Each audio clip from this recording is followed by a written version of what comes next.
Well, hello everyone. I warmly welcome you to all to this seminar on gender, religion, and the far right.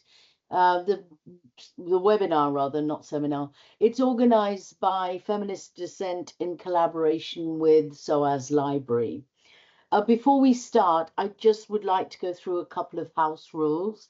I shouldn't have to say this, but I do need to make explicit the need to be respectful to all our speakers and to each other. We will be moderating this event closely for security reasons.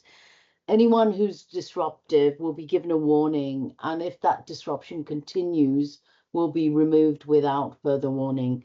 But I hope that it really doesn't come to that.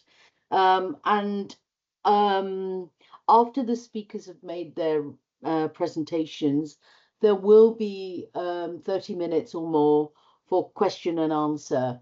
So if you would like to ask a question or make a comment, please can you post this on the question and answer box, and we will be moderating that carefully.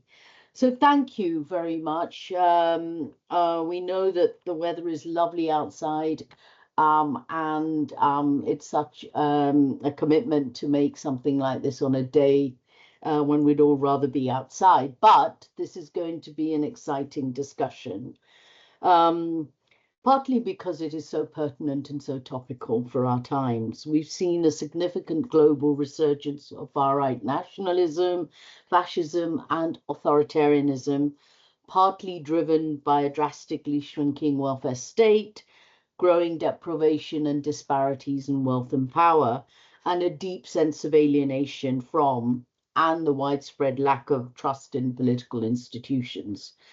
But the standout feature of this shift to the right or to the far right is that it's not contained at the fringes, but is become mainstreamed, largely by state politics, but it's also fueled by social media and the spread of misinformation and disinformation and conspiracy theories, which in the West often tends to revolve around racist, anti-migrant discourse, irrespective of the government in power.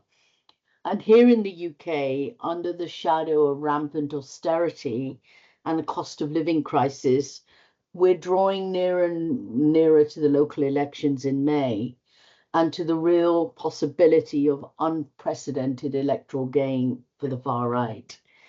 At the same time, we've witnessed a parallel rise in religious right politics in both majority and minority populations, which is largely based on the manipulation of religion for greater power and control, especially patriarchal control.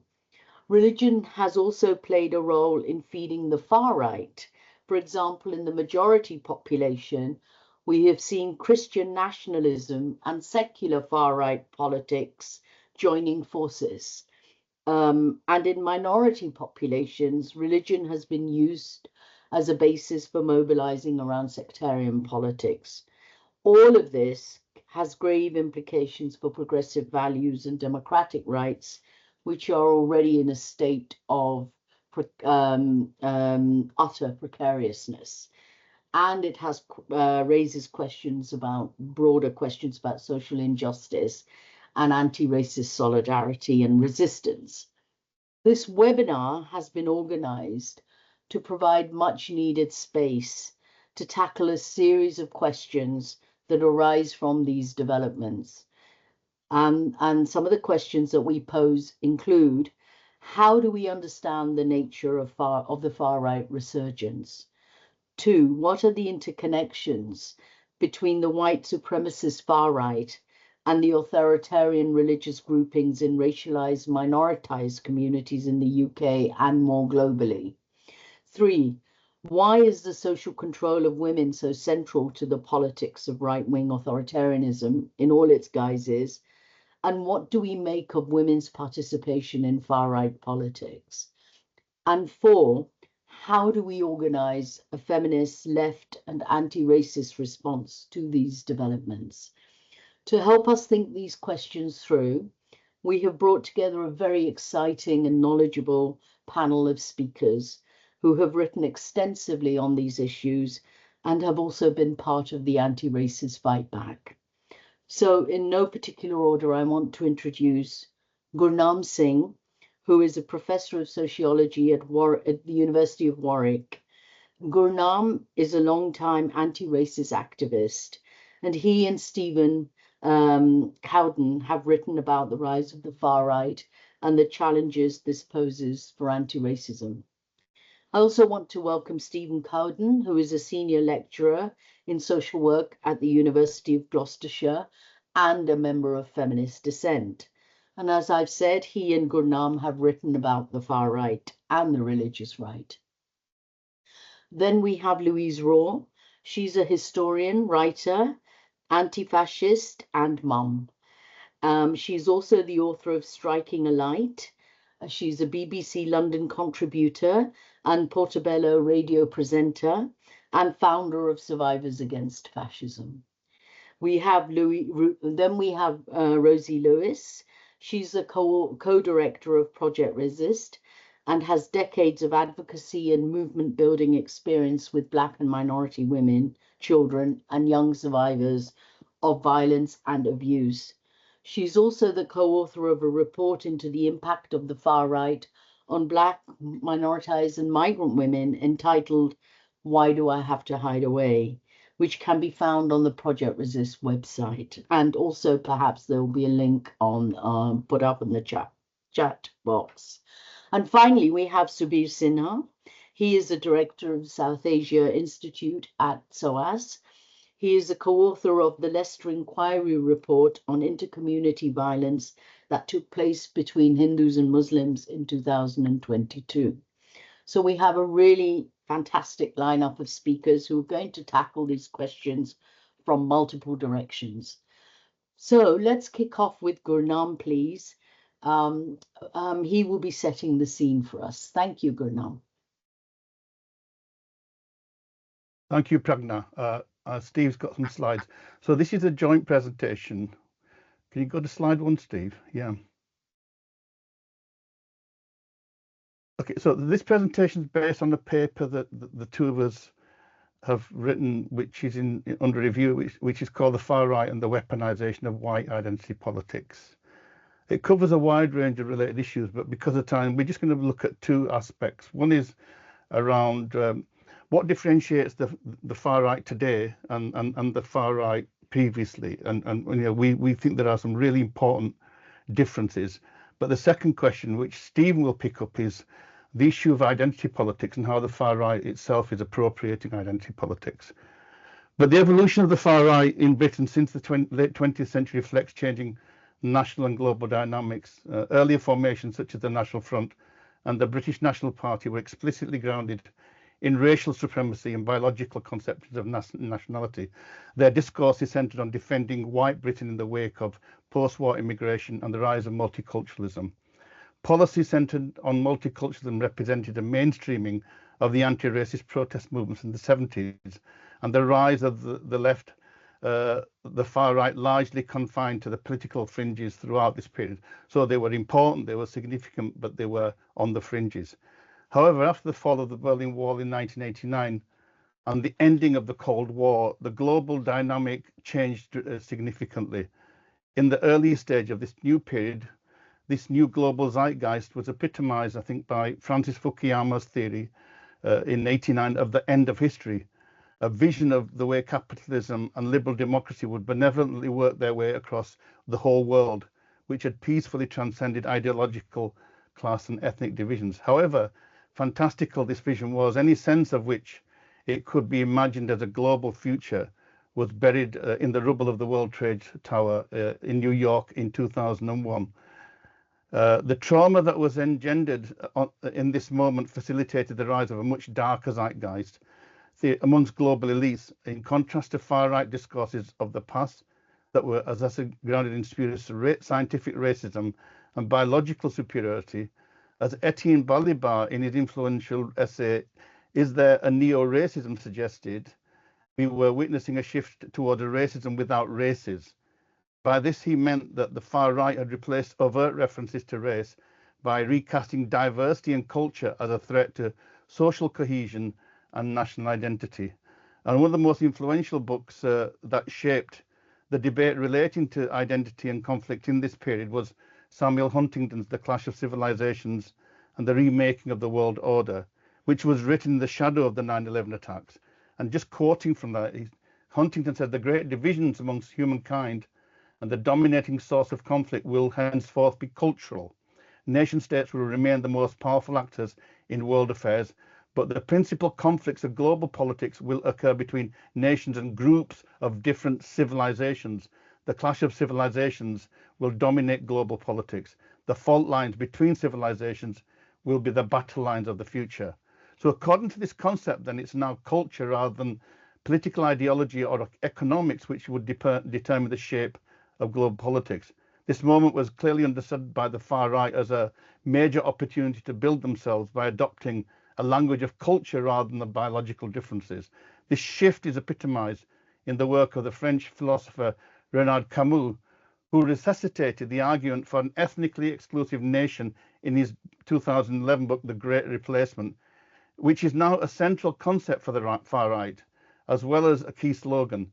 And Chetan Bhatt has also noted that this concept of white replacement has rendered both in biological and genetic terms, typically as the decline of white populations or their replacement through genetic mixing, alongside white genocide, also imagined in civilizational terms, through which culture and biology merge in sophisticated ways.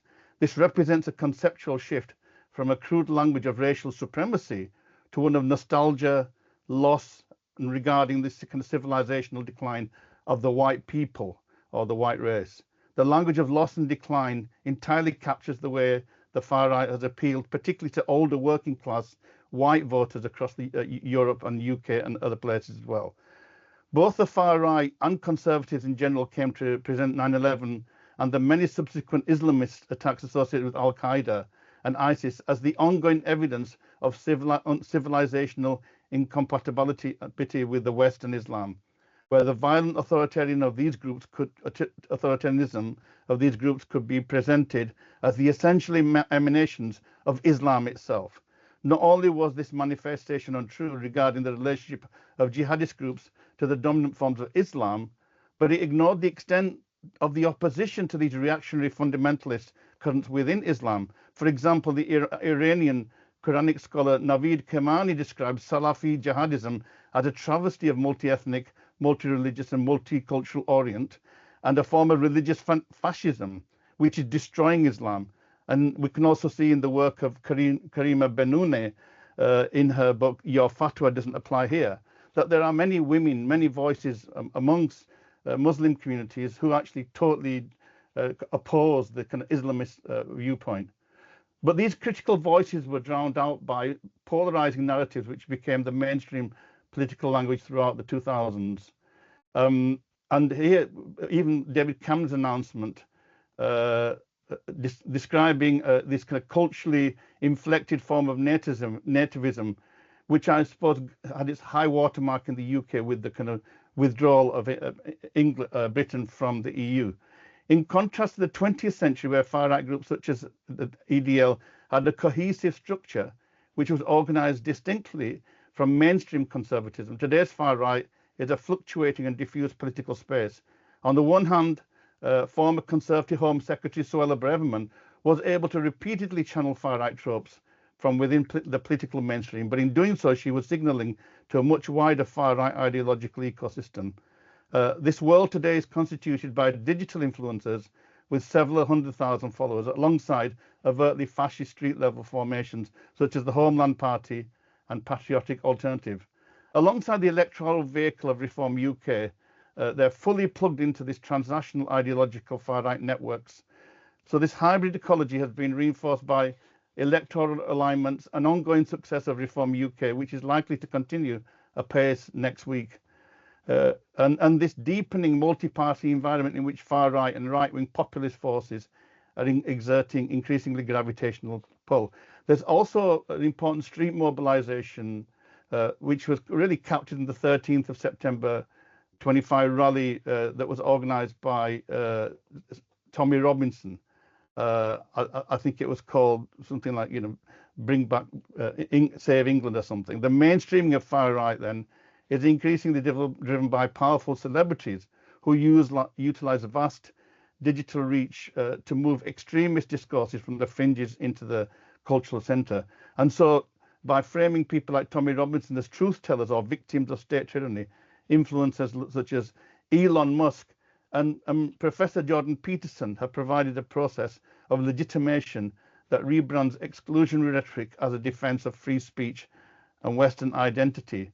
So just to conclude my bit, this platform mainstreaming operates through media ecosystems that intentionally blend entertainment with moralizing outrage, allowing celebrities to bypass traditional journalistic gatekeepers and amplify transnational authoritarian currents directly to global audiences. And most critically, the intervention of what Wodak termed as super spreaders does not merely increase engagement, but shifts the limits of the sable, thereby normalizing racism and xenophobia through casting them as common sense responses to perceived institutional corruption. So I'm going to hand off to Steve now to talk about the rise of identity politics. I'm sorry, Steve, will you shorten your presentation a little so we get everybody into that hour, the first hour? I'll do that. Thanks, Amrita, and thanks, Gurnam.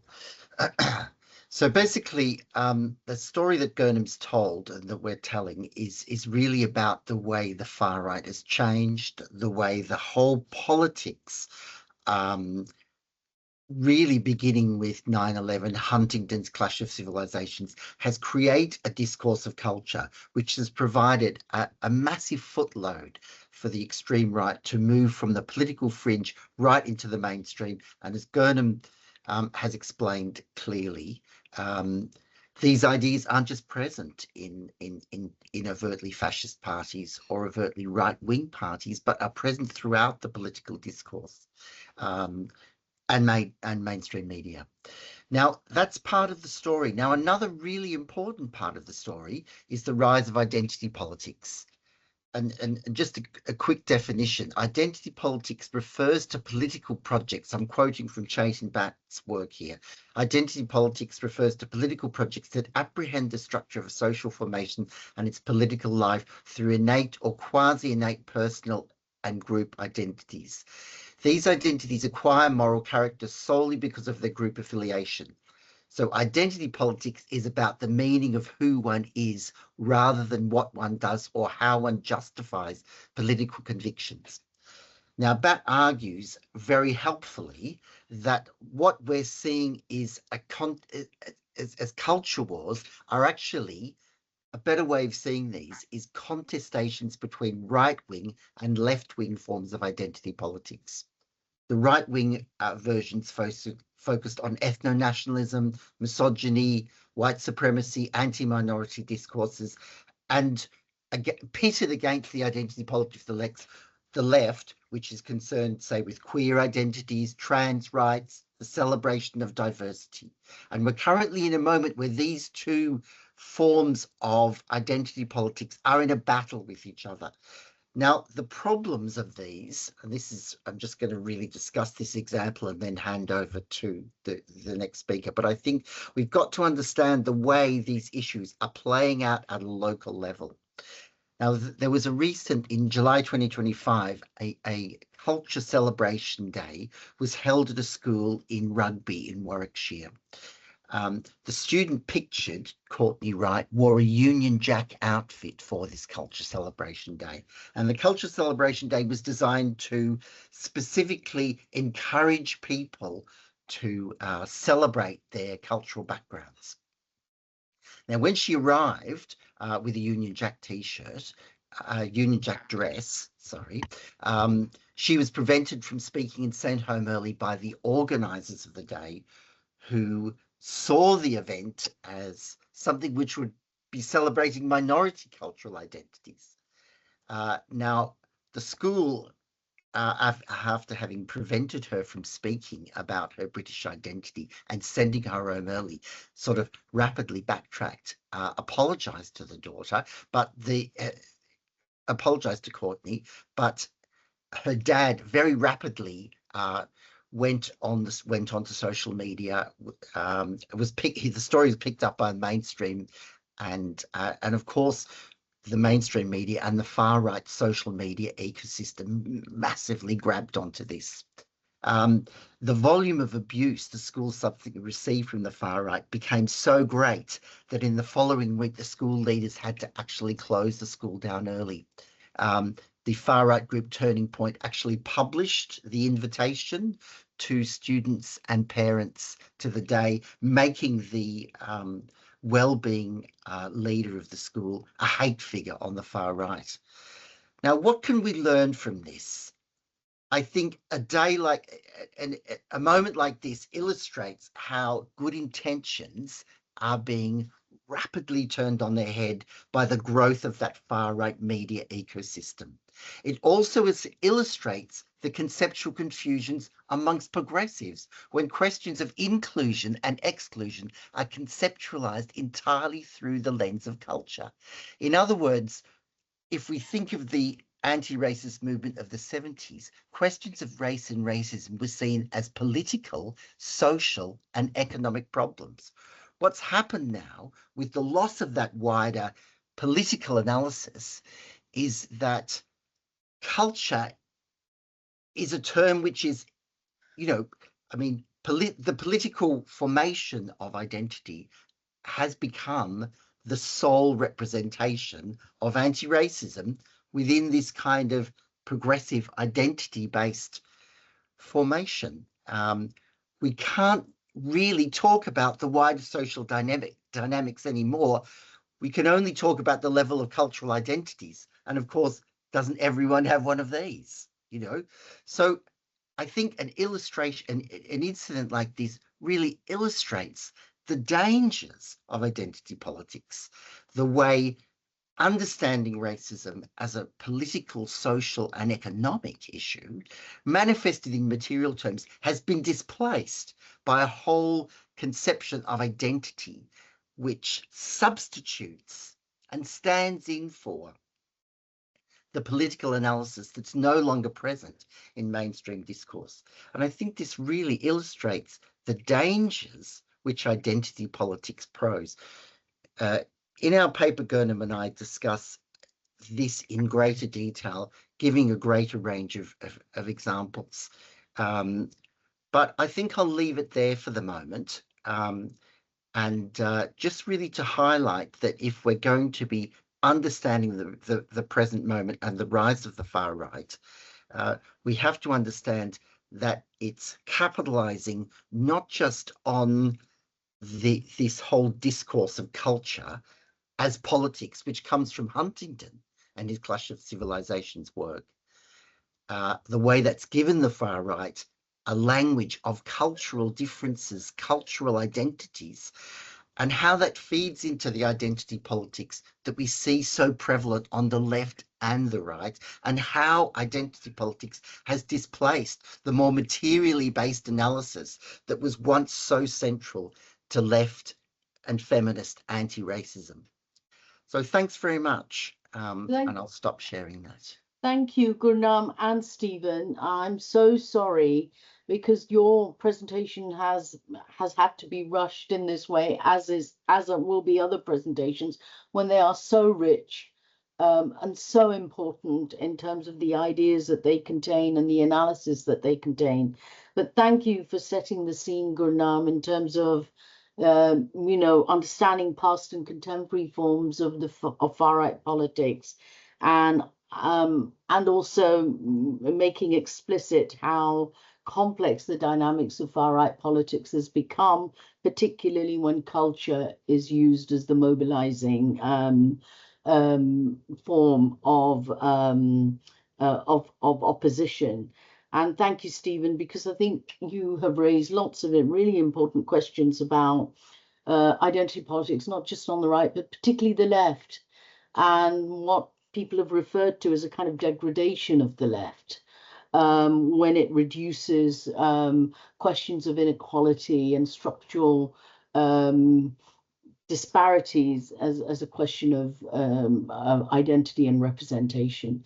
And there's lots of very interesting parallels I'd love to draw in terms of the example that you brought so vividly to life about the young girl wearing the Union Jack dress and how that was handled. But anyway, maybe in the discussion we can pick some of this up. I'd now like to turn to Louise, who will talk about her work in challenging fascism in the UK.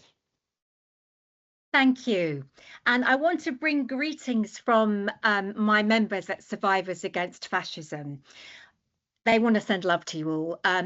We are so delighted. They are always so delighted when we're included. We're so grateful to be included. We're so grateful to be in the room and to be heard. So thank you to this august panel for having us. You would think that survivors would be a group that are heard from a lot, that we're in a lot of rooms, wouldn't you? Because my goodness, we're talked about a lot, aren't we? All these people that are out there, all these big blokes that are apparently out there protecting us and fighting for us. Goodness, aren't we lucky? But of course, the reality is somewhat different. We're often talked about, but not heard from. And the thing about being used as a political football, which we very much are, is that when you're a football, you get kicked, and it hurts getting kicked. So all the discussion about survivors, you know, Rupert Lowe's inquiry, which is re-traumatizing people left, right and centre, you know, it can be very re-traumatizing for people, particularly if they don't have a voice. So I've got sort of 2 or 3 hats on. I am a survivor myself of child sexual abuse and of rape. I'm a historian, and I'm a historian of anti-fascism, and I'm also an activist. So I've had the unlucky experience of being on the ground and seeing the development of the kind of new far-right masculinities, of watching sort of the incels, who were a group the far right never wanted to go near before, you know, oh, sad virgins. But watching the far right suddenly go, oh, hang on, a group of really disaffected white men, them's our people, let's get them on board. And I've watched all that merge with like some of the religious fundamentalists, some of the Christian nationalism, into this horrible mess that we've got now. As a historian, I also want to say that we think of fascism and anti-fascism as being very male. Actually, in this country, something I'm trying to write about at the moment, if only the fascism would stop long enough for me to write about it, is that our first real anti-fascist organizer and activist in this country was a woman. Hardly anyone has heard her name. She was a mill worker in Lancashire called Ethel Carney Holdsworth. She got threatened so much by the fascists of the day because, of course, a woman's place in fascism is inactive. It is passive. We are the victims. We are to be fought for. I always think of us as we're like the maiden tied up with the dragon kind of roaring at us, and the fascists are the knights. They're there to fight us, but we have to stay tied up. By the way, we're passive, we're silent, and whatever the dragon is, you know, the dragon is interchangeable, isn't it? Changes over the years. You know, it would have been the Vikings once, and it was the Chinese, and then it was the blacks, and now it's the Muslims. Whatever they're fighting, it's on our behalf, but we are not to get involved. And when we do, we soon lose our woman points, and we are turned on and threatened, just as Ethel was 100 years ago in the 1920s. Founding Survivors Against Fascism, like all good things, it happened rather by mistake. I was in Telford counter-protesting Tommy Robinson, Tiny Toxic Tommy, and his Rape of Britain campaign. Now, this was him, you know, playing his golden ticket of the Muslim grooming gangs or Asian rape gangs or whatever you want to call them, which the far right had been leaning on heavily since at least, I mean, for centuries really, for as long as they've been around, but specifically since 2012, new iterations of that. And I noticed that he had women who were defining as survivors speaking on their side. We didn't.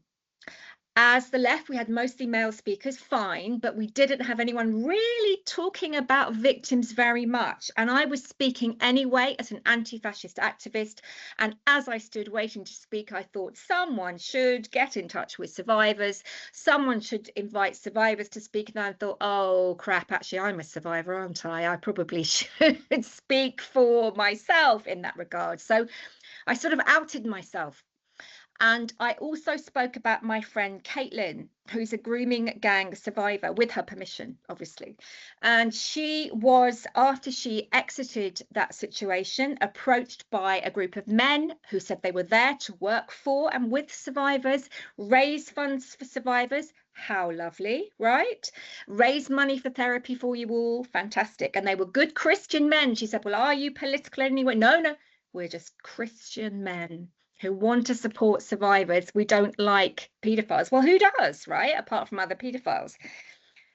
When she realized who they were Tommy Robinson's team.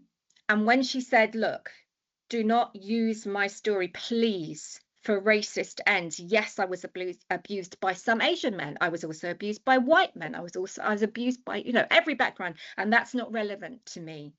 That's not the relevant point. They turned on a dime from we support you to you should kill yourself. And your children should be drowned in the English Channel because they're mongrels, because they're the products of rape. Very caring. The money raised for victims' therapy, she inquired about. And she was told, Tommy Robinson is very stressed. He's exhausted. He's been working so hard. He's gone on holiday. Another holiday. Tommy Robinson, more holidays than the Royals. So he stole that money that was raised for victims. That's how much they care. But as a result of speaking at Telford on behalf of survivors, it was really beneficial. The local council had been telling people not to attend the counter protest. They wanted it all rather swept under the rug. After we spoke, council members started attending and saying, look, if survivors can speak, we can damn well speak as well. It was very beneficial. Tommy Robinson ended his little campaign in Telford, partly a little bit because of Survivors Against Fascism. I have to be honest, also because his right-hand man, Danny Tomo, if you're fortunate enough not to know Danny Tomo, don't look him up. Don't ruin your day. Was sleeping with survivors. What a surprise. Giving them cocaine, having sex with them and dumping them. Of course, this is who these men are. Danny Tomo, by the way, is now taken to wearing the Deus Vult logo, which Pete Hegsker, some of you will know. This is a Crusader Christian tattoo that he's got on his arm. So yeah, good Christian man, apart from giving cocaine to survivors and sexually exploiting them, but otherwise fine. So we carried on with that. We're not really, you know, we do a lot of stuff. I've only in the process of starting to set up websites. I've set up a new Facebook group just today. My other one they get attacked by the far right, so my other one went down. We also maintain and curate a horrible list, but a necessary list, a list of far right sex offenders, convicted ones, only the convicted ones, and we're at 110. Only the convicted ones, only the ones I know about, and only the ones I can prove are far right. So if you think about how many thousands there must be if we've got 100 convictions. On March 28th, I had my new Survivors Against Fascism banner for the first time ever, and I marched on March 28th with the Together Alliance. And we kind of got our first reviews. Firstly, because so many women, it was when we do have men in the group too, came up and said, I've never told anyone, but I'm a survivor, and please can I help you hold your banner? And it was unbelievable, so moving, so moving. This happens everywhere we go. But when we got into Whitehall, Danny Tomo was there. Tommy Robinson's right-hand man was there trying to get into our demo, and he saw me and said, you, I want a word with you. You've been lying about me. You've been saying I had sex with survivors. And I said, yes, Danny, and I stand by it. And he said, well, that's a lie. I haven't. She's an adult. Thank you, Danny, for confirming on record, on my camera phone, that you have indeed done that. So I call that a 5-star review. That that upsetting to Tommy Robinson's deputy is wonderful. Please do get in touch. Our email is survivorsaf, capital A, capital F, survivorsaf @proton.me. And as I say, we just have a brand new Facebook group, just hot off the presses this second, which will probably go down any minute because the far right will spam it like mad. But please do get in touch if we can help in any way, if we can speak at anything, or if we can give experience in any way, our experiences. And we're doing some conferences, we're writing, publishing articles and so on. And thank you so much again. Thank you, Pragna. Thank you, everybody, for letting me speak today. Thank you, Louise. Thank you so much. Your work in bringing together survivors of violence, I think, and female survivors of violence and abuse is so important. And I think it really highlights the kind of contradictions that we saw in, the recent mobilizations of the far right, particularly men, who are on the one hand perpetrators of sexual abuse and violence themselves, but on the other hand weaponizing that sexual violence and abuse to promote racial hatred as well. I'm now going to turn to Rosie, because Rosie is also going to talk about survivors of both sexual and domestic abuse, but also racial abuse and the far right abuse.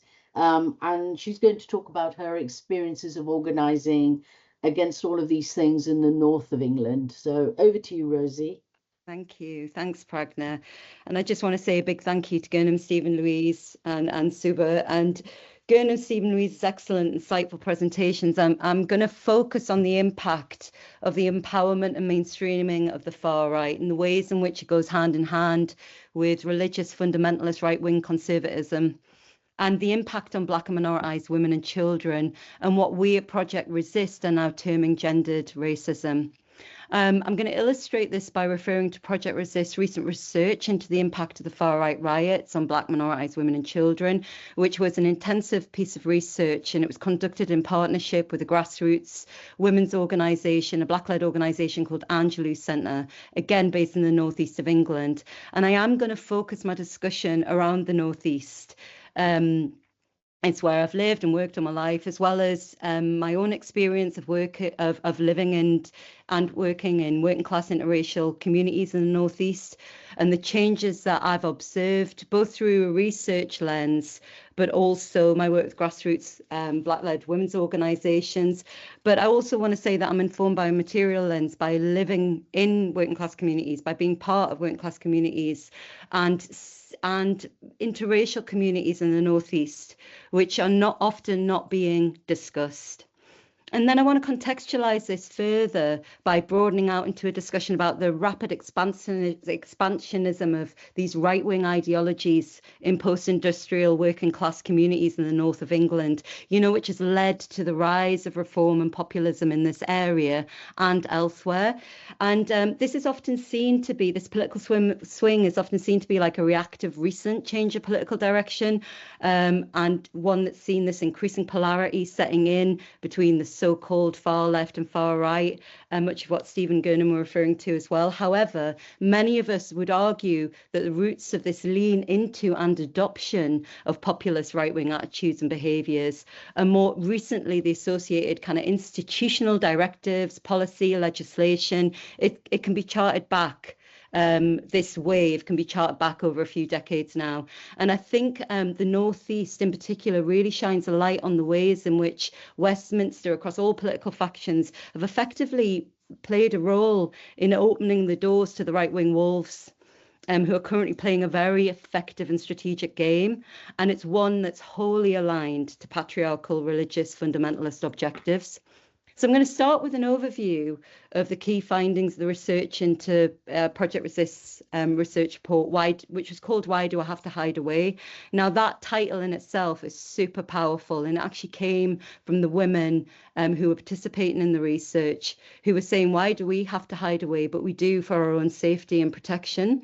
And it was documenting particularly the impact of the 2024 riots on minoritized, Black, migrant women and children.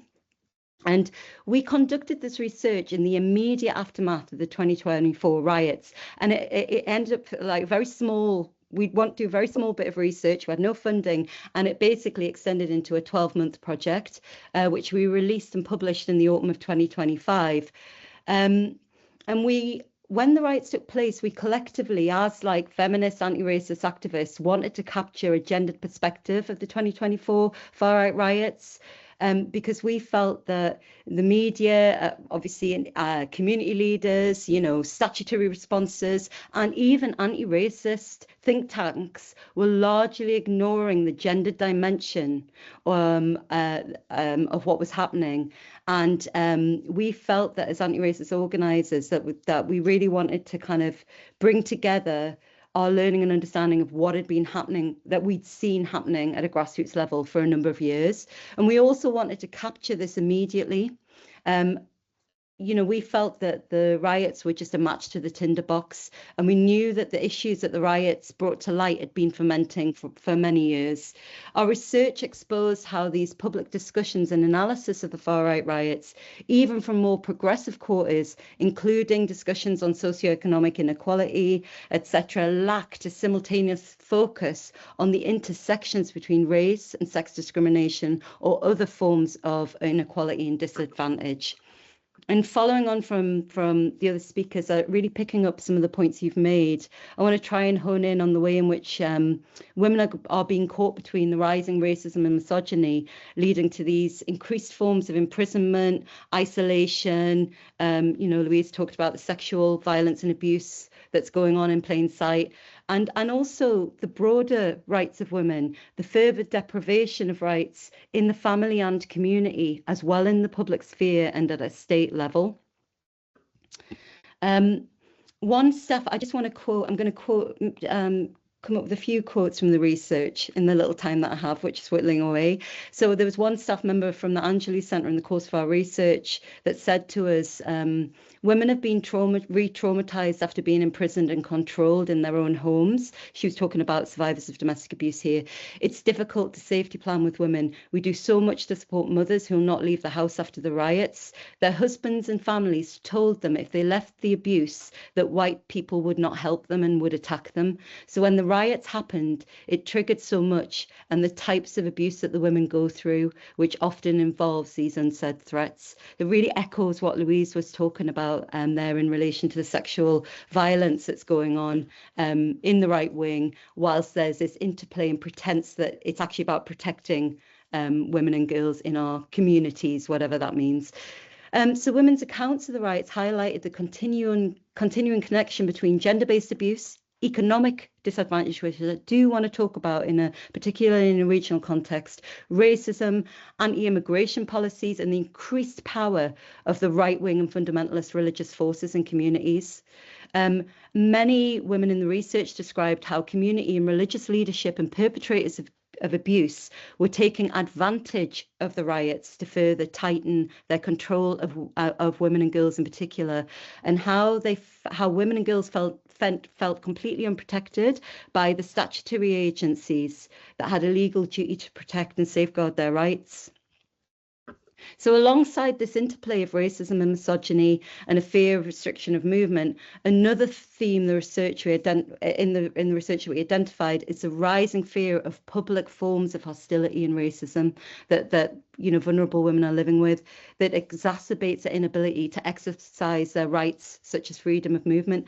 And I really want us to think about what's happening now politically and this public sphere, and this mainstreaming and adoption of right-wing rhetoric, which veers into attitudes, behaviours that we're often not discussing or thinking about, but actually at a material level, Black minoritized women and children are living with every day, and they're being directly impacted in terms of not receiving the support that they should be receiving when they're going through issues such as domestic abuse, but also just everyday responses. I was just talking to a woman yesterday who was telling me how on a bus in one of the most multiracial parts of Newcastle, she got called the N-word by a passenger that got on, right? She's never experienced that, by a passenger got on, and the bus driver made the man apologise and said, "There's nothing more I can do about this." So this interplay of racism and misogyny, women and children were testifying to experiencing in the research and witnessing racist verbal, physical abuse in public spaces and city centres and supermarkets. During the riots, almost 90% of those interviewed, they avoided leaving the house during that period of time. And this went on for months afterwards, by the way, because they were too scared and intimidated. And every time they went out, they were shouted at, they were abused, they were physically touched or pushed around. Over 70% continued to approach public spaces with caution. 60% of women talked about their lack of safety onto public transport. I've just given that example. This is like almost 2 years after the riots. This is still happening. And 40% said that they felt that they state that either they or family friends have been verbally or physically attacked, you know, in a public sphere since the riots. And again, where is this being captured? Well, this is what we're finding still 2 years on. And we thought when we released this research, there was a lack of and obviously with research, there's a lot of activism around it, a lot of awareness raising, etc. But there still remains a big void around anybody looking at gendered racism and the impact which directly crosses over and intertwines with so many of the subjects we've heard so far today. And it's still not being highlighted. Another key theme was the magnitude of exclusion and the organisations that support women and children, again in that public discourse, and this policy and these so-called community-informed responses to cohesion, which seem to involve statutory services just asking community leaders to give their wisdom and religious leaders to share their wisdom about how to keep women safe and protected, you know, throughout and after the riots, which obviously for many women who are escaping from abuse from many communities was incredibly problematic. So this experience of public racism, increased incidents of violence within families and communities in the context of this socio-political crisis, we can really see that there's a gendered and intersectional dimension that's going on, and these experiences are being completely overlooked. Okay, because of time, I'm now going to swing to looking Just more. 1 minute, Yeah, 1 minute, yeah, Rosie, yeah. last minute. I've got 1 minute. Oh Yeah. dear. Yeah. Oh dear, that has gone very quickly. Okay, so I want to swing to what's happening locally in the Northeast in terms of what's happening politically. If I just say that a few days ago, my ward got a political flyer. My area's been Labour for 50 years, and now the only people in the running, Labour are completely out the way. The only people in the running really are Reform, with the Lib Dems slowly behind. And to be honest, some political parties, I should be careful, are like putting out flyers saying please vote for us to keep Reform out. Yeah, so there is like generally a political consensus, ironically, amongst the left and the right mainstream political parties around this matter. I think the swing in populism, it's further aggravated by this prevalence and parallel rise in misogyny, deliberate exclusion of migrants, etc. And this platform, as Gurnam and Stephen says, has really been set by the rise of this nationalist and white supremacist ideologies. And I would say as well, these years of state-initiated anti-immigration rhetoric and the creation of this hostile environment, which unfortunately we haven't got enough time to really go into. But I think it is a key concern. I just want to finish on a slightly more positive note. So as I've mentioned in the Northeast, in this run up to the municipal elections, we're seeing this unprecedented swing away from Labour, that Labour leadership that's been in power for like 50 years. We've seen this, for example, Durham County Council. Many people will know that's now a Reform led council, and we're going to be seeing this swing across parts of the Northeast, which are going to have an absolutely terrible outcome for local communities and any interracial progress that we've made or any anti-racist community building that we're doing. But one initiative that we've just recently done is a project called 1 Million Women and Girls, where we've been promoting the democratic participation of women. We've been holding councillors to account account across different local authorities.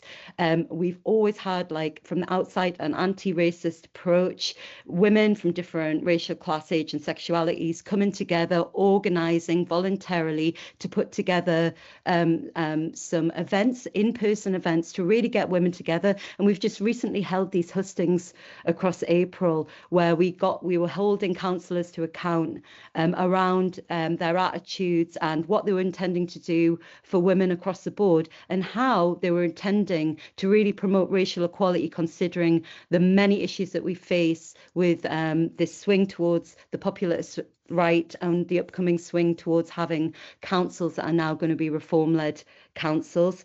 So I just want, in conclusion, I just want to highlight that work and just say that these kind of events are really critical to our anti-racist work and our struggle for women's rights and justice. Thank you, Pragna. Thank you. I am so sorry, speakers. I know that this deserves more time, but we've got to rush through. Can I just thanks, Rosie, for setting out so clearly how, also looking at the whole gender dimension of racism and how women, particularly Black minoritized women, are squeezed between the far right and the religious right, and of course, the local context.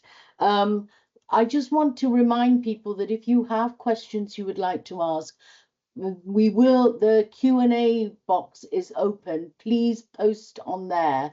And then as soon as we finish, and I'll be turning to Subir any minute now, please post your question answer there, and we will go directly to question and answer session. Subir, last but not least, a really important dimension that you're going to bring to this whole debate, which looks not just at the rise of the far right in majority, but also minority populations and the international connections in relation to far right mobilization. So thank you, Subir.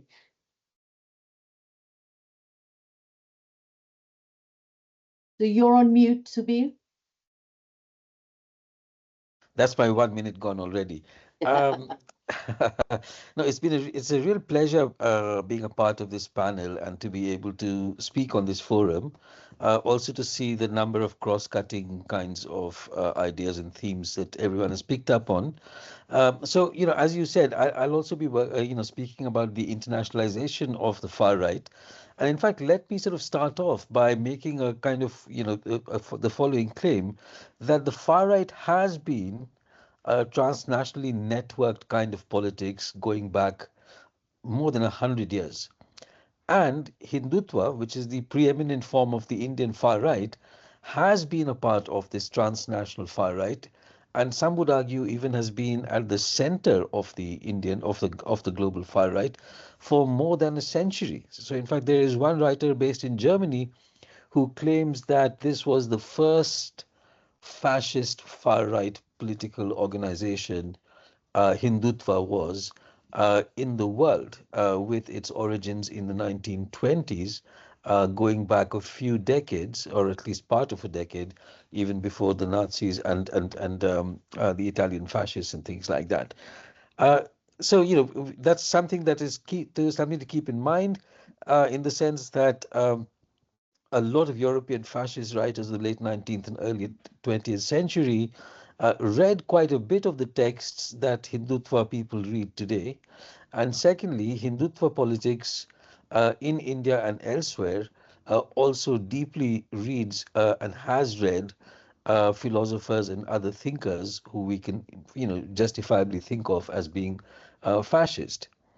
Now, with Hindutva particularly, if I just give you a brief historical run through, it is actually not at all surprising that they've been they're organically connected to the diaspora.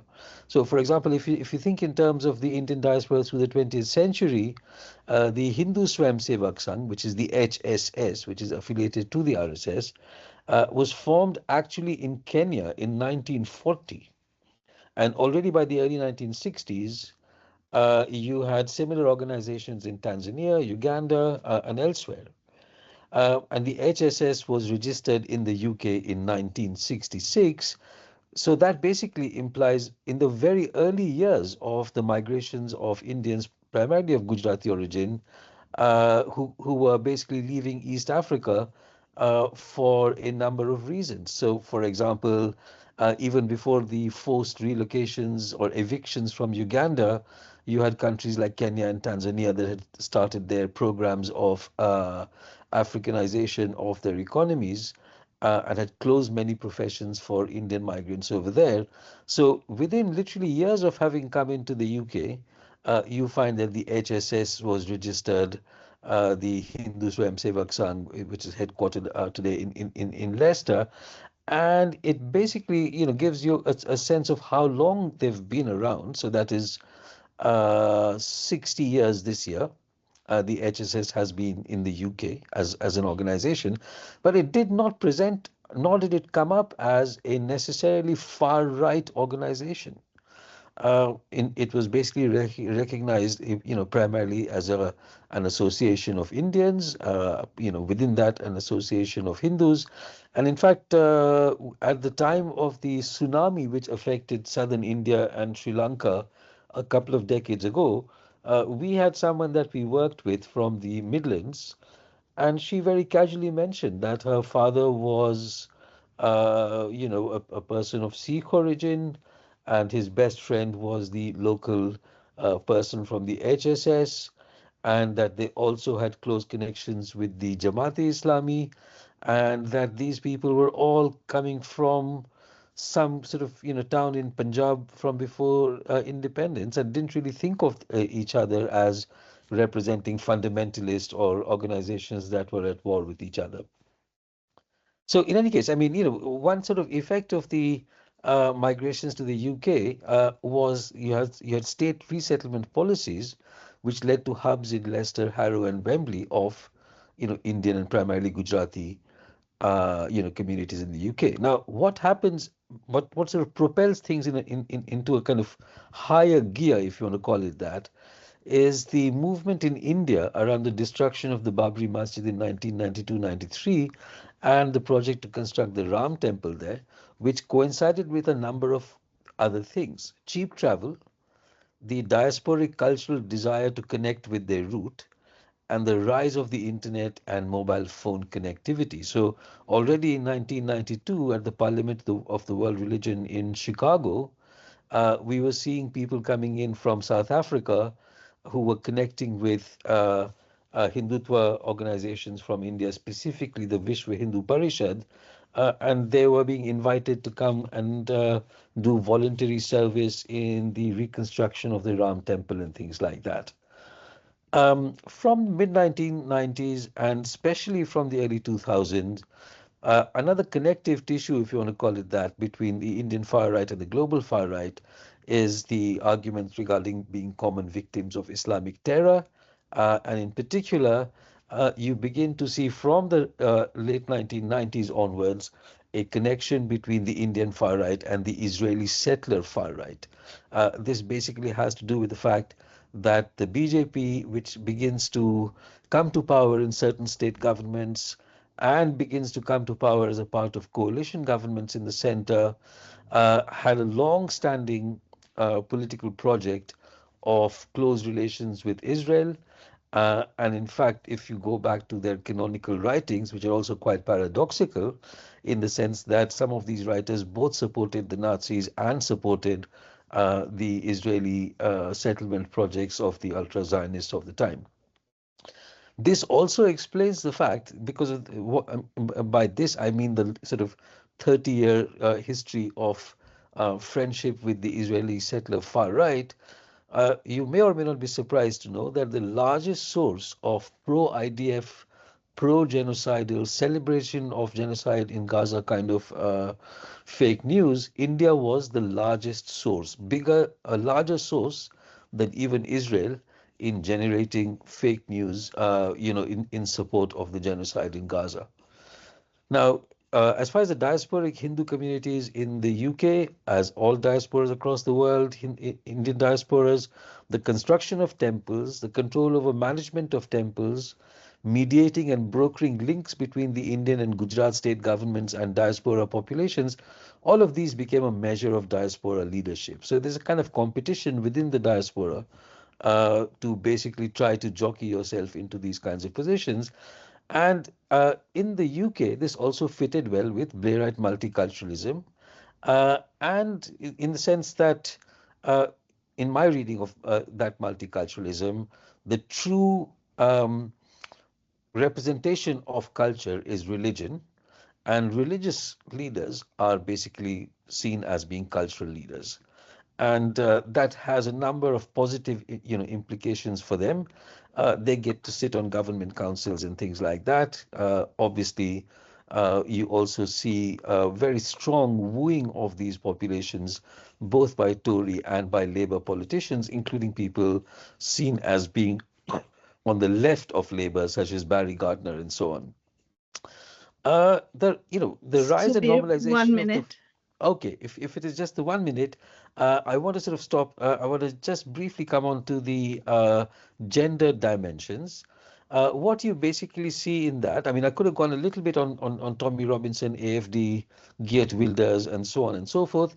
But the gender dimension comes primarily because Hindutva people back in India see and advertise a correspondence between their love jihad argument, which is that Muslims are sexually predatory on Hindu women who they lure or trap into relationships and convert them, and the grooming gangs argument coming out of Tommy Robinson. Tommy Robinson is extremely popular among the Indian far right, and the entire sort of stereotype of Muslims being sexually predatory, being sort of oversexed, all of these things become very common grounds. And of course, as one of the previous speakers and everyone has mentioned, all the cases of sexual violence, especially that involves groups of Muslim men, whether from England or from Germany or in Austria or any other place, basically creates a kind of a validation of this particular idea, which they then are very happy to share via social media and also via media platforms. So let's not forget that Tommy Robinson is a regular host, not only on the very far right wing of Indian media and television, but actually very much on this on the centrist Indian media and television. We also see Indian versions of the manosphere, for example, by creating a whole app called Sulli Deals, on which famous Muslim women from around the world were notionally auctioned. And the use of so-called Groiper culture, which has been adapted from 4chan to create grotesque representations of Muslim women. You also find among the evidence that we got in Leicester, which has come out in our report, many mentions of highly aggressive and abusive behavior, including spitting, by Hindu men on Muslim women.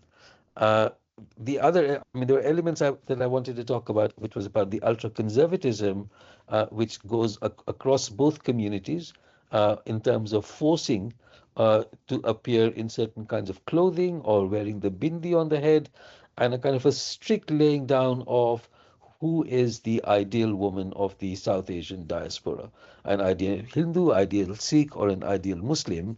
And to that extent, how certain ways of the controlling of women's bodies and appearances in public spaces have come here to the UK.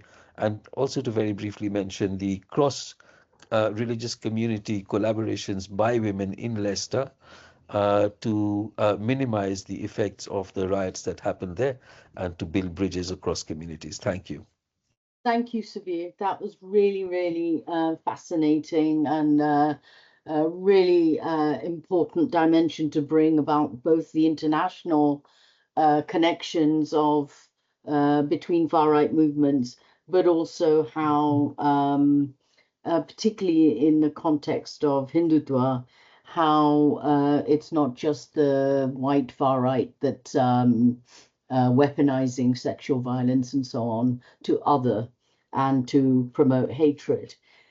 So I know this is a lot to take in for the audience, and I'm really, really sorry again that we don't have a lot of time, but you can see how rich these perspectives are and how important they are to the wider discussion about gender, religion, and the far right. There are questions. I think that some people have posted questions in the Q&A. So I'm just going to ask if Amrita can have a look at those questions and maybe read some out. Some people are having difficulties posting the questions, so I might ask them to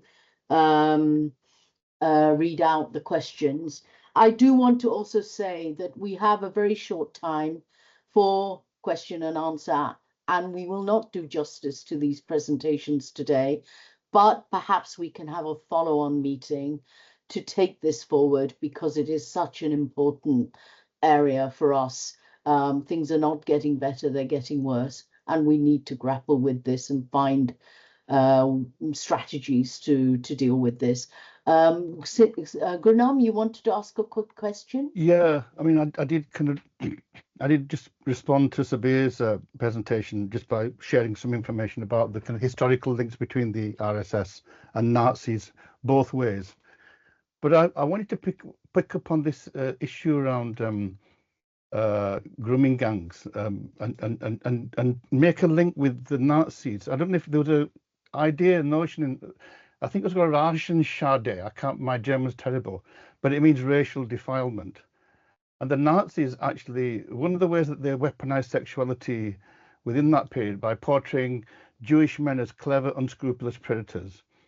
And it was also to police this kind of relationship between Aryans and non-Aryans. And you see these similar kind of tropes, you know, for example, love jihad in India. You've seen a similar thing in the UK around the portrayal of Muslim men as having these kind of, as it were, universal traits. And I think this idea kind of, you know, generates kind of model panics, yeah, where heinous crimes of rape and violence become overlaid with identity. And what that does, it actually takes you away from the kind of nature of that violence. In fact, and also professionals themselves ignore the deeper nature of the violence and focus on identity. And that links back to one of the Nazi kind of strategies. I just wanted to throw that in because I think we do need to understand it historically as well as contemporarily. Yeah. Thanks. Can I come back on that? Yes, Subir is also wanting to come back, so I'll let Subir come back, and then you, Louise. Okay, thank you. Unmute yourself, Subir. Just an extremely brief comment on Gurnam's comment, which is, you know, I fully agree with you on that. And actually, you know, when this incident happened in Walsall the other day, where a Sikh woman was basically raped in her house by a chap who thought she was Muslim, and was very much, you know, sort of affected by the rhetoric that's going around. That basically reminded me of some of the historical writings of Hindutva, for example, Savarkar, where he actually says that raping the enemy is justified.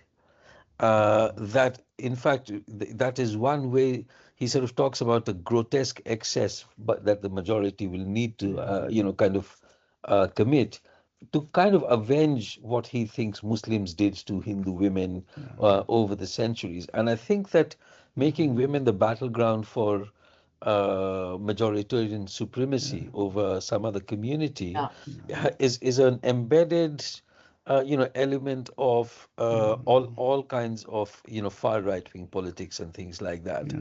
So yeah. But also the way in which that incident was reported purely in terms of religion. Yeah. Your religious identity, that's how it's framed. You know, and that's really dangerous. Thank you. Louise, you wanted to come in.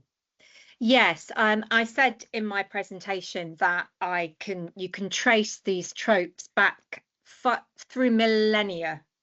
These sexual panic tropes of men fit in the identity, doesn't matter, X ... men after our women and children. The earliest I've managed to trace it back within kind of folk memory and historical memory is the Vikings. Genuinely, the Vikings are coming over. To be fair, the Vikings were actually doing that, probably about the only group who were actually doing that. They're coming over here, they're taking our women. So it's ancient, it's almost in our DNA that if you want to be a populist, if you want to get mass membership and mass donations. And if you want to do an emotive appeal, it doesn't matter that the facts do not bear it out. Facts are irrelevant. Populists, authoritarians are emotional. And the quickest way is to say, this group is after your women and your children. And we saw it done to Jewish people. We had the blood libels. We saw it done to Chinese people. Good grief. Have a look at some posters for books and films about Dr. Fu Manchu. Good Lord, you know, the white sex trade, the sex trafficking, all Chinese people. It seems ridiculous because that's more or less gone out now. And every group, black men, there were riots. You know, when the Windrush generation came over here, there were race riots because specifically of mixed relationships. They're after our women. But then the protectiveness against women goes the second they don't play the role. Like one of the race riots in the 50s in London, they attacked a guy who was with a white woman, a Swedish woman, but as soon as she fought back against the racists, they called her every name under the sun and they physically attacked her, and PS, the police arrested her. So, you know, you're not safe. Women might think they're safe by kowtowing to the far right. They might think, oh, they'll protect us. If you are not the most passive, silent China doll victim, you make one move out of place and they turn on you as well, and you go from victim to, you know, to enemy. I think I think one of the interesting things about that is also the fact that this isn't just something that was spewed by men in far right movements. Actually, a lot of women were participating in this rhetoric themselves. And what was interesting, I think, was also the way in which women were coming out using and very much adopting a feminist agenda on violence against women and girls to actually support those far right anti-migrant, anti-Muslim rhetoric that we saw. So the role that women play in reinforcing this is also quite important. Amrita, I'm wondering if there are further questions on the Q&A that only there's one person wanted the PowerPoints for Rosie and Louise, but there were no PowerPoints shared. And then there was a question by Anna Lubelska, why no Muslim speakers? Okay, well, I suppose that's one for us as organizers in terms of why no Muslim speakers. We didn't set out to find speakers according to their identity. I would say that we've tried to find speakers that had written about or analyzed what was going on, particularly in the contemporary world, so that we could highlight the kind of the immediacy of the dangers and threats that we face and how we deal with that.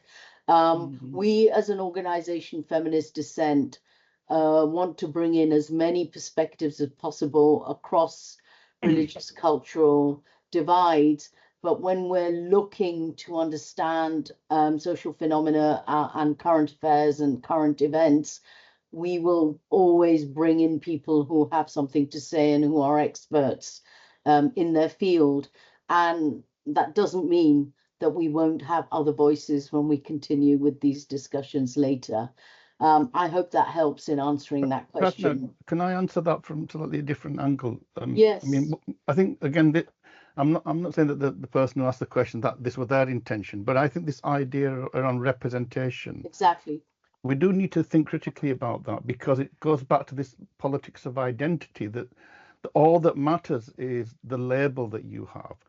I mean, it's a bit like white working class. I mean, there was no white working class until Tommy Robinson came along and said, we're going to defend the white working class.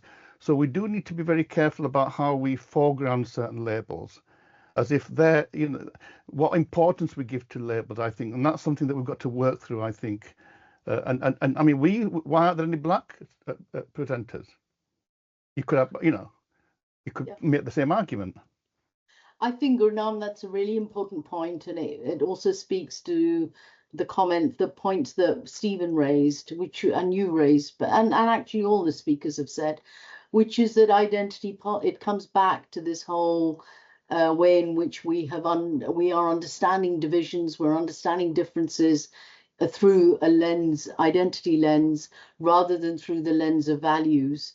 and through the lens of, you know, our lived experience or whatever. So I think that this is the crux of the problem with identity politics. It is representational politics, and inevitably will create stereotypes of who should represent minority cultures, communities, values. And so, yeah, I agree with you entirely.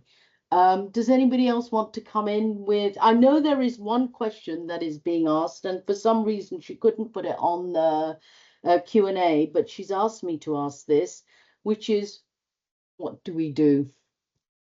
So I will ask actually all of you in the minutes that's left to perhaps point to how we begin to unpick some of this and build a more hopeful politics of solidarity and progressive values. Does anybody want to perhaps go first? Rosie had her hand up already. Okay, Rosie, go for it. I had my hand up actually in relation to the identity question, because what I would say, this isn't about the person asking the question, but there's like a lot of presumption about people's identities based on what we look like as well, and also on what's projected onto us, which often is, unfortunately, this isn't related to the question, but I think it's an important point, which is often informed by the socio-political and cultural push and rhetoric that's going on as well. So I think there's something about, you know, we can make presumption because people don't look a certain way or don't have a certain thing or whatever. But like something I want to raise, for example, is when we did this research, there were many Muslim women that we talked to who didn't wear the hijab for various reasons. So they were still being identified, racialized within their community, actually facing a lot of abuse for the fact they didn't construct themselves in certain ways of identity. But I just really wanted to put that across, and particularly, like, for example, like a presumption around Black identity. It's quite interesting. I'm mixed race, Caribbean background, but again, you know, you get put into a box. I get called, you know, when I'm racialized, I'm called a million different things. So yeah, I just wanted to raise that. In terms of what we do, I think something that's really important, it goes back to me, I'll just say it very quickly. To me, it's about communication, and like that seems like such a vague word, but basically it's about us getting in a room, talking together, getting away from this extremity polarity of rightness or wrongness, to be able to open up dialogues. And I felt that that's been one of the most powerful things about the 1 million women and girls. It was women from all classes, backgrounds, races, you know, projected identities or assumed identities, whatever, getting together and really holding people to account around the thing that held us together was this push of women's rights. And there was, what was really important is, you know, something we do not talk enough about because of what's happened in identitarianism, particularly the academicization, I might have made up that word, of identitarian politics, is just this kind of this veer away from class and poverty and an understanding of the true impact on that in communities. And this is what's happening in post-industrial areas in the north. So for me, it's about in person, in a really practical way, getting together, having the conversations, and for us to really be open and being able to step away from this idea that what we individually feel needs to basically construct our analysis of everything.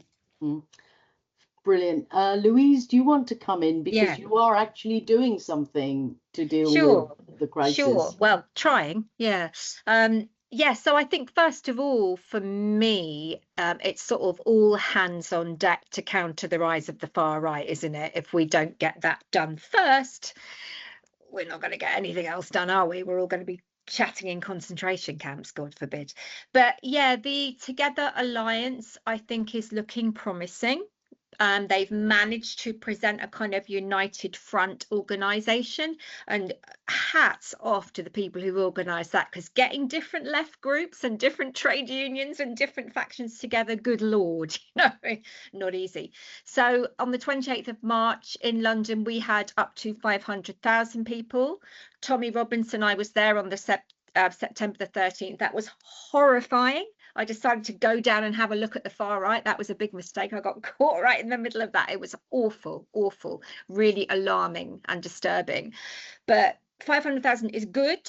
We need to keep that up. 16th of May, if anyone can make it. He's been given Trafalgar Square, which is horrific, I think. September the 13th, I was there and I watched them beat up the police.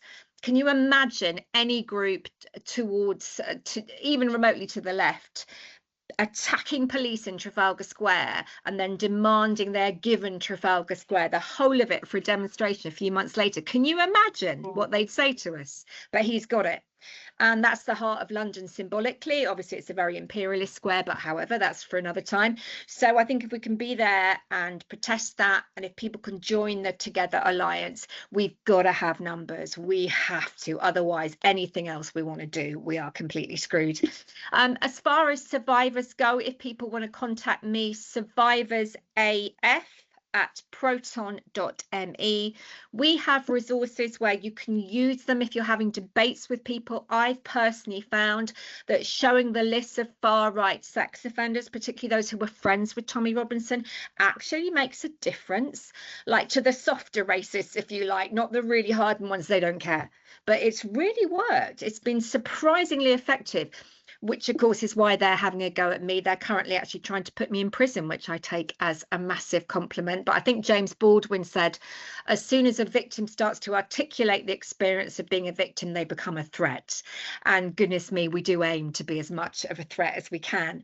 So yeah, contact me, have a look at the new Facebook page. I'll be posting all the articles I've written, and I'll be posting the list there as well. Please use our resources and please ask us to speak. We are absolutely delighted to do so, and any way we can help. Thank you. Thank you, Louise. That's really, really, you've said, raised some really important points, not least of which is the fact that we need to continue to speak out to stop normalizing some of these ideas. Stephen, would you like to come in? And there's two responses as well in the chat from Okay. Yasmin and Anna. Okay. After Stephen, maybe. Yeah. Okay. Just quickly, I mean, I think, you know, the key point that Gurnam and I are making in our speak is that really, in order to rebuild a cohesive anti-racist movement, we've got to shift away from this preoccupation with identity. Yeah. We've got to, rather than focusing on identity and culture, we've got to understand the roots of racism, the roots of inequality across the board, and we've got to find a more universalist humanistic vision. You know, we are facing a situation where the far right is a greater threat, as just as Rosie and Louise so powerfully articulated. It's the greater threat in living memory. I think I would emphasize that it's really important to get involved at a local level by developing local networks. It's amazing how much disruption of the far right we can do. We've also got to be able to talk to people who are not the kind of people we'd normally talk to. I attended a anti-far right mobilization in Warwick recently, and I just sort of hovered around the fringes of the march and actually spoke to the people who took the far right leaflets. What was amazing for me was, once I got past the sort of the stereotypical views they might have had of me, was how much common ground we found. Yeah. The things that the far right is trading on is anxieties about wages, anxieties about housing, huge problems with housing shortages, the cost of housing. They are weaponizing these issues as issues of white belonging and identity. And we've got to present, you know, a materially based vision of how we all need to be better off, of equality and inequality. Thanks. Thank you very much, Stephen. Shall we come back to the responses? Amrita, I can't. Yeah. I'm just trying to. Can we ask Yasmin to unmute and speak? Yeah. Yasmin, will you, is that possible? I think she needs to raise hand so that I can unmute her. All right, Yasmin. Or I can read out. Yeah, here she's raised her hand.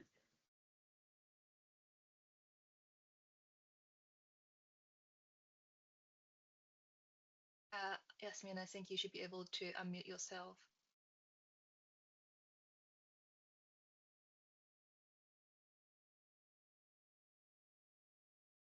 Perhaps we could read out. To read out, yeah. Yeah. Shall I read out? Okay. Yeah, Amrita. So Yasmin says, it's such a shame that Black and Asian victims of the grooming gangs have never been given a platform or even included in the discussions of the horrific crimes. This, alongside the limited, if any, media coverage of white males and men from other communities who are sexually exploiting girls from and in all our communities. So, I think that the whole grooming gang deserves a discussion on its own. It's really, really difficult to, comment on bits and pieces when actually there is so much discussion to be had. And we've not had, I don't think, a proper discussion coming from our particular perspective as anti-racist, anti-fundamentalist, feminist perspective. So we won't be able to do justice to that very important discussion today, Yasmin, about grooming gangs, but agree with you that actually all survivors of sexual abuse and violence, some of which Louise touched on and others which Rosie touched on, need to not only be given center stage in terms of their experiences. And let's not forget that we don't want to just talk about the grooming of vulnerable women and girls from low life in all communities, but also the elite. The Epstein files has shown the biggest, most powerful sexual grooming gang network has come from, is from the most powerful men in the world, white, male, and pale, actually, and stale rather, and they have a lot of power. And so, we should also include them in this really important discussion. And I hope that Feminist Dissent, we have been talking internally about having such a discussion. And I hope that, it won't be too long before we organize we can't do justice to it today, but I hope we can do justice to the issue in a future event. And I think the other comment was similar, because she was saying that her comment about having a Muslim speaker was not about the representation and identity, but the question that whether Muslim, let me read it out, sorry, just a minute. Sorry, she said is not asking for representation, but more in terms of Muslims not participating in such topics, and whether that was her experience from interfaith groups sometimes. And Yasmin couldn't unmute, so yeah. Sorry, Yasmin, about that. Yeah, I think Yasmin would have given a good response to that. I'm sure. I would just say that if there are interfaith groups, they're likely to be community and religious leaders and likely to be male. So you're not going to see women's voices being really represented there, Muslim women's voices. And as Rosie showed in her presentation, what you're seeing is the way in which women's voices are just so excluded from local government, from any kind of discussion around, the social problems and the social crisis that we face. And Rosie outlined the way in which, Rosie can speak for herself, but she outlined the way in which, following the riots, the summer riots, those councils that were trying to do something around social cohesion and community building are actually going to the very people that have been responsible for communalizing politics at the local level and normalizing patriarchal values and things. And so women are just constantly being excluded from all of these discussions about participating and excluded from participating in democracy. So I think that's why feminism and feminist fight back is so important too. Gurnam, I just wanted to finally come to you for a quick response before and there is one more question in the chat as well. Okay, ask the question because it may be that Gurnam might want to answer that. Okay, and it also, I think what you said answers it a little bit. Fuseya says, thank you very much for the insightful presentations. Throughout the talk, I've become curious in the infrastructure that makes feminist, left, and anti-racist resistance possible in the first place. So in your opinion, what kinds of democratic institutions, values, and activities are most important for efforts to foster culturally inclusive, respectful, nonviolent societies when at a time when these foundations themselves are under pressure from the forces that we've talked about? Okay, I Gurnam, think that's would you like bit, to it's a answer big that? question. I can't answer that question, but what I can say is, in our kind of rejection of identity politics, we've got to be very clear. We're not rejecting the community. We're rejecting the framing of a community into a singular narrative around religion or around particular forms of religiosity. So what we need to do is we need to be active in those spaces, in those community spaces that have been defined by whatever parameters, religion, ethnicity, and we need to, create a counter narrative in that space. So that's quite different to what we were doing in the 70s and the 80s, Pragna, because in a sense, we mostly had the backing of those communities. I know there were individuals, and most of our fights were in white kind of racist spaces, yeah, defending the community. But now that space kind of is all over the place, and I think also into cyberspace. So we need to be courageous in our own communities, as it were, to challenge the kind of dominant narratives that are being. I mean, as you know, I've been doing that since the 80s. I've always said community leaders are the most dangerous people, but we need to call them out. Yeah. And when they do run. I mean, they are cowards. So we do need to do that.